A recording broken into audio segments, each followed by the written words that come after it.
27 years ago, Joyce Vetch started living life one day at a time. I don't plan too far ahead because I never know how I'm going to feel that day. And when I've got energy, I use it because I figure if I don't use it, I'm going to lose it. In more than 2 decades of living with MS, her marriage has grown closer, while some friendships have grown apart. You have the good friends that stick by you, and then you have the friends that you can't keep up with them, so they just keep on going. At 29, Joyce was diagnosed with multiple sclerosis.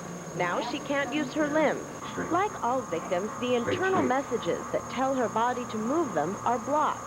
MS damaged the protective layer around the nerves that carries those messages through her body.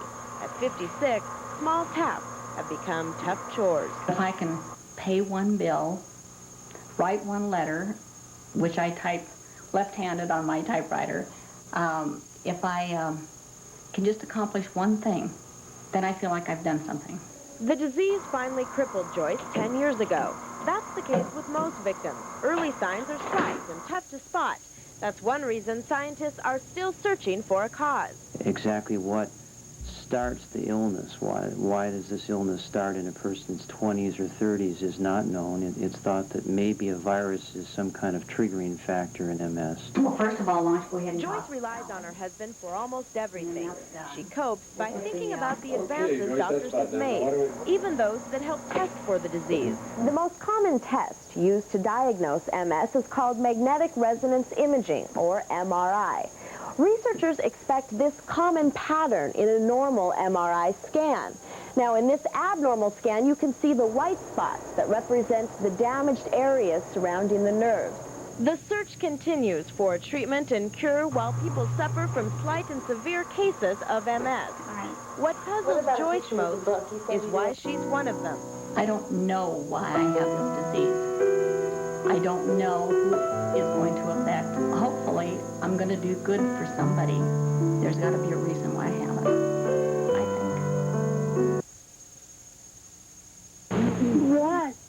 I think. Watching TV is all Kathy Mosman can do during the day by herself. She listens more than she watches. Kathy can only see images. After living with multiple sclerosis for 9 years, Kathy has little control over her movements. Her only outlet is her husband. We took each other for better or for worse.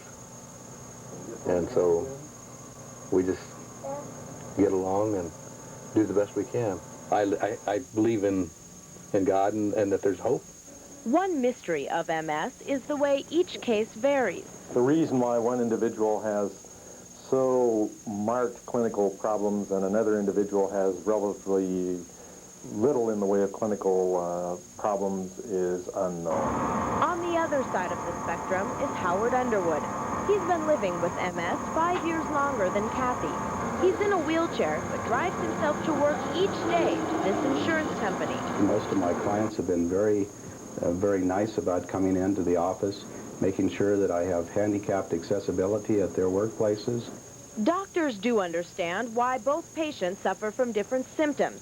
Kathy's sclerosis, or damaged areas, are mainly in her brain. That's why her vision and speech are impaired. But Howard's spinal cord is affected, restricting him to his wheelchair. Kathy and Howard's cases have also followed different courses. Howard's case is progressive. That means it worsens slightly over time. As you can see, Kathy's case has relapsed much quicker. Now, these two cases don't set the extremes for MS symptoms. There are more. Like a woman I saw several days ago who virtually is neurologically normal. And the only reason she came to see me is because her MRI scan shows classical changes consistent with multiple sclerosis. And so now are we telling these individuals that they have multiple sclerosis? No. Doctors are telling their patients about the importance of a positive attitude, something Howard gets from Kathy. My inspiration probably comes from people like Kathy, who are able to still continue on and still live their lives as a good person. But all of the inspiration and hope can't change the life Kathy faces each day.